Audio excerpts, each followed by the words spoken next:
Esta lei regulamenta o disposto no inciso 43 do art. 5º da Constituição Federal, disciplinando o terrorismo, tratando de disposições investigatórias e processuais e reformulando o conceito de organização terrorista. O terrorismo consiste na prática por um ou mais indivíduos dos atos previstos neste artigo, por razões de xenofobia, discriminação ou preconceito de raça, cor, etnia e religião, quando cometidos com a finalidade de provocar terror social ou generalizado, expondo a perigo pessoa, patrimônio, a paz pública ou a incolumidade pública. São atos de terrorismo: usar ou ameaçar usar, transportar, guardar, portar ou trazer consigo explosivos, gases tóxicos, venenos, conteúdos biológicos, químicos, nucleares ou outros meios capazes de causar danos ou promover destruição em massa.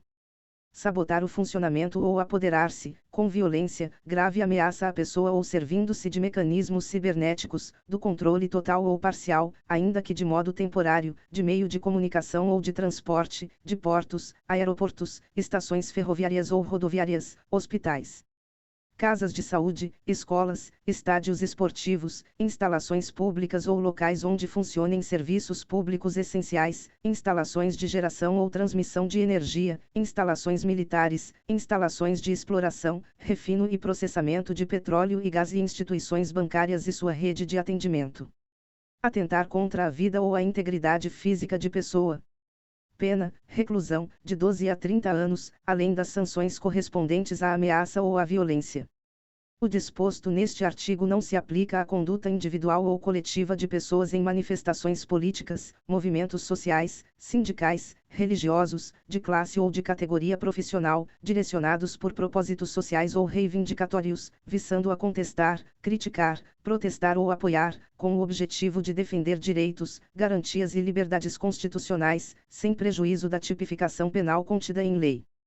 Promover, constituir, integrar ou prestar auxílio, pessoalmente ou por interposta pessoa, à organização terrorista. Pena, reclusão, de 5 a 8 anos, e multa. Realizar atos preparatórios de terrorismo com o propósito inequívoco de consumar tal delito. Pena, a correspondente ao delito consumado, diminuída de 1/4 até a metade. Incorre nas mesmas penas o agente que, com o propósito de praticar atos de terrorismo, recrutar, organizar, transportar ou municiar indivíduos que viajem para país distinto daquele de sua residência ou nacionalidade, ou fornecer ou receber treinamento em país distinto daquele de sua residência ou nacionalidade. Nas hipóteses do parágrafo 1º, quando a conduta não envolver treinamento ou viagem para país distinto daquele de sua residência ou nacionalidade, a pena será a correspondente ao delito consumado, diminuída de metade a 2/3. Receber, prover, oferecer, obter, guardar, manter em depósito, solicitar, investir, de qualquer modo, direta ou indiretamente, recursos, ativos, bens, direitos, valores ou serviços de qualquer natureza, para o planejamento, a preparação ou a execução dos crimes previstos nesta lei. Pena, reclusão, de 15 a 30 anos. Incorre na mesma pena quem oferecer ou receber, obtiver, guardar, mantiver em depósito, solicitar, investir ou de qualquer modo contribuir para a obtenção de ativo, bem ou recurso financeiro, com a finalidade de financiar, total ou parcialmente, pessoa, grupo de pessoas, associação, entidade, organização criminosa que tenha como atividade principal ou secundária, mesmo em caráter eventual, a prática dos crimes previstos nesta lei.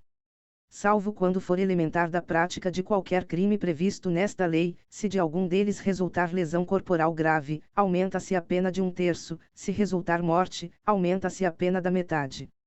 Mesmo antes de iniciada a execução do crime de terrorismo, na hipótese do art. 5º desta lei, aplicam-se as disposições do art. 15 do Decreto-Lei nº 2.848, de 7 de dezembro de 1940, Código Penal.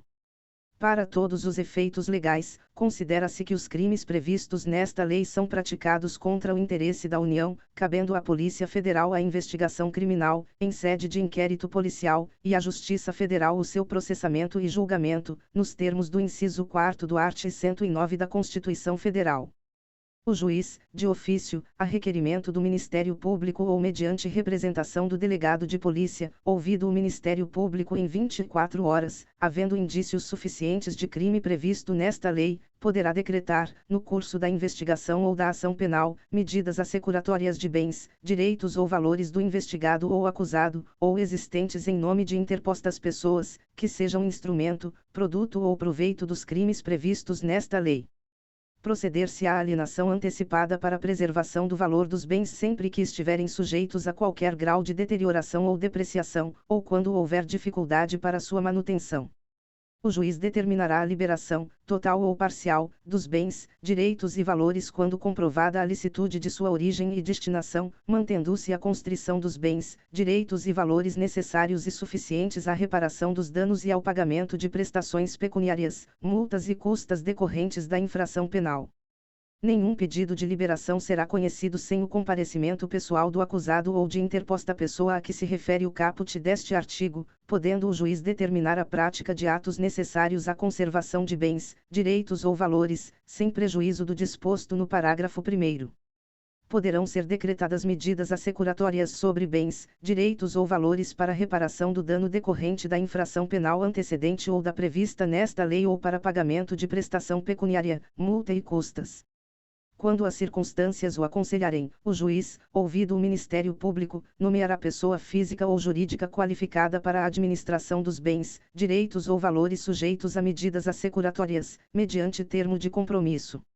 A pessoa responsável pela administração dos bens fará jus a uma remuneração, fixada pelo juiz, que será satisfeita preferencialmente com o produto dos bens objeto da administração. Prestará, por determinação judicial, informações periódicas da situação dos bens sob sua administração, bem como explicações e detalhamentos sobre investimentos e reinvestimentos realizados. Os atos relativos à administração dos bens serão levados ao conhecimento do Ministério Público, que requererá o que entender cabível. O juiz determinará, na hipótese de existência de tratado ou convenção internacional e por solicitação de autoridade estrangeira competente, medidas assecuratórias sobre bens, direitos ou valores oriundos de crimes descritos nesta lei praticados no estrangeiro. Aplicar-se o disposto neste artigo, independentemente de tratado ou convenção internacional, quando houver reciprocidade do governo do país da autoridade solicitante. Na falta de tratado ou convenção, os bens, direitos ou valores sujeitos a medidas assecuratórias por solicitação de autoridade estrangeira competente ou os recursos provenientes da sua alienação serão repartidos entre o Estado requerente e o Brasil, na proporção de metade, ressalvado o direito do lesado ou de terceiro de boa-fé. Aplicam-se as disposições da Lei nº 12.850, de 2 de agosto de 2013, para a investigação, processo e julgamento dos crimes previstos nesta lei. Aplicam-se as disposições da Lei nº 8.072, de 25 de julho de 1990, aos crimes previstos nesta lei. Crimes previstos na Lei de Terrorismo. O art. 1º da Lei nº 12.850, de 2 de agosto de 2013, passa a vigorar com a seguinte alteração. As organizações terroristas, entendidas como aquelas voltadas para a prática dos atos de terrorismo legalmente definidos. Esta lei entra em vigor na data de sua publicação.